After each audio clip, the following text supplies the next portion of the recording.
Had a lot of people hit me up and ask me how I find my cards. So this video is basically going to sum up the best 3 ways I think there is to find the best cards for the best price between 3 different platforms and 3 different ways to use the platforms.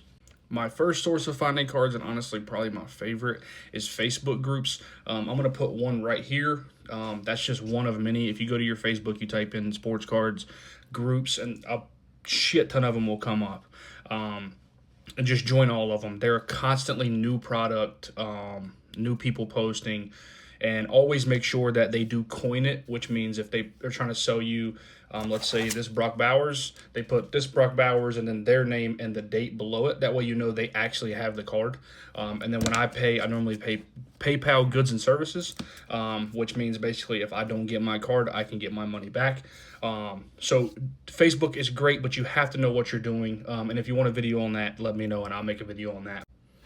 And obviously the card shows are the best, so I don't want to forget that. But these are the ways that when you can't go to a card show on a weekend and you're chilling on a Wednesday night, that's the things you can do to find product. So with that being said, my number 2 would be Whatnot streams, but to an extent. So you can't just join any $1 stream or any single show and think you're going to get a deal, because streamers will scream at you and tell you that you are way under comps on this Max Crosby, and the current bid will be 170, and you can see that I have 140 on it. So don't get into any stream. Find somebody you trust. Find a couple people you trust. Get in their streams. Interact with them.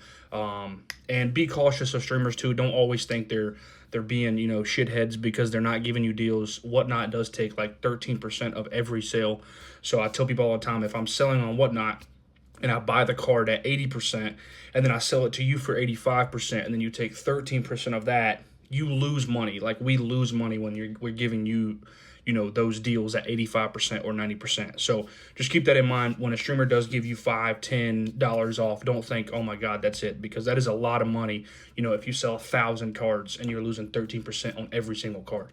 But it is a great way to find cards, and always throw offers. The worst thing people can say is no. So if you see like this card on my stream for $70 and you offer me 60, I might tell you, hey, let's do it. You know what I mean? Some people want to get that sale and want to make a friend and make a buyer. So that is my other way to do it.